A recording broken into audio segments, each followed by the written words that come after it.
कि शुरुआती जांच में जो तथ्य सामने आए हैं उसमें जिसकी भूमिका है उन सब के बयान दर्ज किए जाएंगे।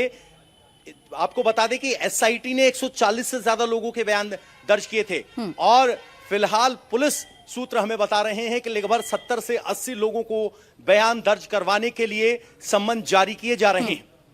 बिल्कुल पवन, कड़ियां जोड़ी जा रही हैं और यही वजह कि इस तरीके का एक पूरा खाका तैयार किया जा रहा है, लोगों की लिस्ट तैयार की जा रही है और उनसे जल्दी पूछताछ हो सकती है। पवन, आप बने रहे हमारे साथ। वही इस पूरे मामले पर चंदा चंपत कांड में अयोध्या बार एसोसिएशन का भी ऐलान है।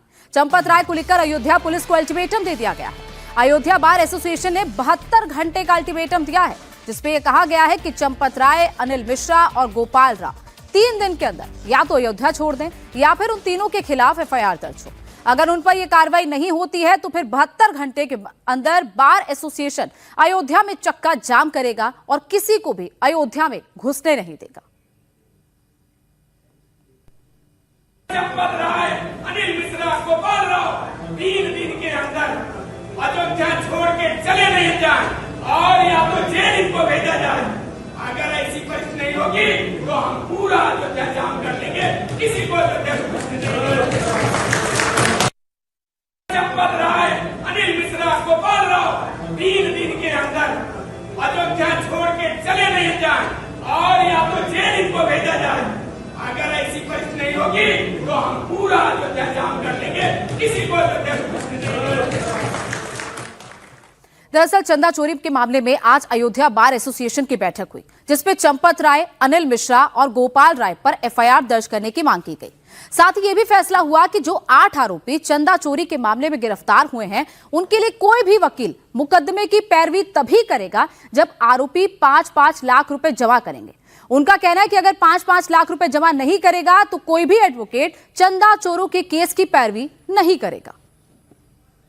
हमारे साथ हैं सर, क्या फैसला हुआ है? जो 8 लोग गिरफ्तार हुए हैं, क्या बार एसोसिएशन की तरफ से उन पर कोई फैसला लिया गया? बार एसोसिएशन की तरफ से कहा जा रहा है कि they are not guilty person is, ये पकड़ से बाहर हैं और इन पर एफआईआर होनी चाहिए। जो लोग पहले से दोषी हैं, जिनके ये लोग नुमाइंदे केवल दाखिल किए गए हैं, जो जेलों में पहुंच गए हैं, बड़े लोग सब बाहर हैं, जिसमें 3 लोगों का नाम लिया गया, चंपक राय और गोपाल राव और अनिल मिश्रा। और नृपेंद्र मिश्रा जी को सीईओ बनाए जाने पर विरोध भी जताया है, क्योंकि गवर्नमेंट की मंशा उसी ओर उंगली जा रही है।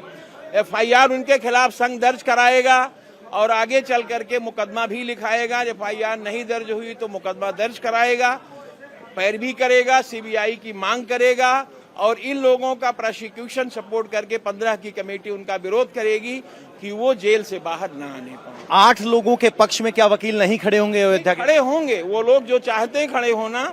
इतनी बड़ी कई करोड़ों में क्या अभी यही पता नहीं का कितने अमाउंट की चोरी है, तो कम से कम 5 लाख रुपए पर हेड वकील लाके यहाँ जमा करेंगे प्रमोशनल अमाउंट, और उससे प्रोसिक्यूशन की पैरवी होगी, उनको अधिकृत कर दिया जाएगा। आप चलिए पैरवी। ये पैसे कहाँ से आएंगे? पैसे वो लोग अपने अच्छा, जो आरोपी है वो कम से कम 5 लाख पर हेड हो रहे हैं, वो तो 5 लाख तो दे ही सकते हैं। वो 20 लाख ले ले, हमारे 5 लाख संघ को प्रमोशनल अमाउंट दे, जिससे हम अपने प्रोसिक्यूशन की पैरवी करें और हाई कोर्ट और सुप्रीम कोर्ट तक रिट करें। एसआईटी जांच के आधार पर ये एफआईआर दर्ज हुई है, क्या उस एसआईटी जांच को लेकर भी बार एसोसिएशन में कोई? SIT inquiry is fully governed by the state government, and if the SIT inquiry be not constituted at that time by the state government, then CB inquiry was under the order by the central government. तो SIT की जांच that is not a confirmed situation, because ये जानबूझ करके जहां चोरी हुई वहीं के मालिक ने उसको तय कर दिया। यहाँ पर केंद्र की सरकार है, वो भी भाजपा की है, तो वहां पर सीबीआई के द्वारा जांच किए जाने की बात की जा रही है। उसमें परेशानी क्या है?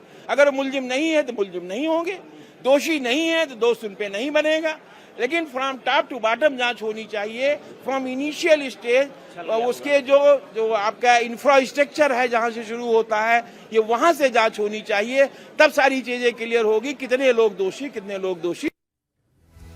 तो वकीलों की ये डिमांड पुलिस के लिए भी एक चैलेंज है। अगर चक्का जाम होता है तो अयोध्या पुलिस को और चैलेंजेस का सामना करना पड़ सकता है। अयोध्या के वकीलों में इतना गुस्सा क्यों है? मीटिंग में आज क्या फैसला हुआ? अयोध्या कोर्ट में वकीलों से बात की हमारे संवाददाता पवन नारायण। फैजाबाद बार एसोसिएशन अयोध्या में आज राम मंदिर के चंदा चोरों को लेकर एक विशेष बैठक हुई, जिसमें बहुत सारे फैसले लिए गए। फैसले भी लिए गए और मांग भी की गई। मांग ये की गई कि एसआईटी से न्याय नहीं होगा, सीबीआई से जांच होनी चाहिए। सर, हम आपसे जानना चाहते हैं, एसआईटी की जांच को लेकर आज बार एसोसिएशन ने कहा कि ये काफी नहीं है, क्या क्या फैसले हुए? देखिए, ऐसा बैठक हुई थी, हम तो चूंकि देर में आए थे, बैठक में उपस्थित नहीं थे हम, लेकिन जैसा यहाँ मालूम चला आने के बाद कि अध्यक्ष जी ने काफी हंगामेदार बैठक हुई और यहाँ ये तय हुआ कोई भी अभियुक्तों का वकालतनामा नहीं लगाया। अदरवाइज अगर किसी ने मुकदमे लड़ने का प्रयास किया तो उसके ऊपर 5 लाख रुपए का जुर्माना होगा। जुर्माना होगा तो जो 5 लाख रुपए जमा करवाने की बात है, तय हुआ। हम बैठक में थे नहीं, हमारे बाद में लोगों। आप थे बैठक में सर? जी जी। तो क्या चर्चा हुई?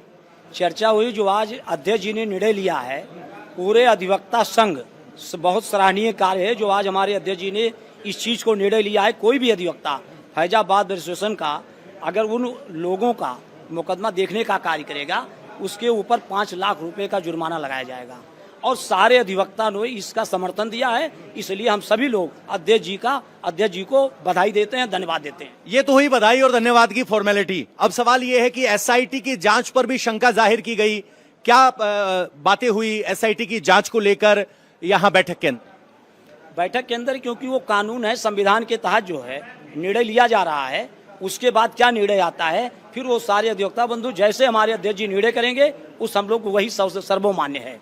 सर्वमान्य है। सर, एसआईटी की जांच से वकील लोग संतुष्ट हैं या सीबीआई की जांच की जो बात अध्यक्ष कर रहे हैं उस पर सहमत है? मैं अध्यक्ष जी से और अधिवक्ता संघ के निर्णय से सहमत हूं, बस इतने कहना है।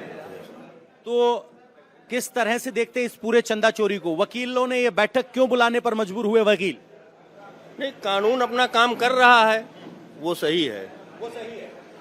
भाई साहब, बैठक हुई तो क्या चर्चा हुई? पूर्व मंत्री जी बताइए। आप तो बताइए, उनसे भी आप पूछिए। देखिए, बैठक में ये चर्चा हुई कि ये हमारी आस्था का प्रश्न है, आस्था का विषय है। 500 वर्ष बाद ये स्थिति आई है, मंदिर बना। ये भगवान श्री राम की कृपा ही है कि आज ये बात उठी और मामला ये जो है सुर्खियों में आया। और जब से मंदिर का उद्घाटन हुआ है तब से आज तक पता नहीं कितना चोरी हो गई है। तो ये मुद्दा अपने आप में आस्था का विषय है, इसलिए वकीलों का निर्णय ठीक है, क्योंकि आस्था से बढ़ के कुछ नहीं है।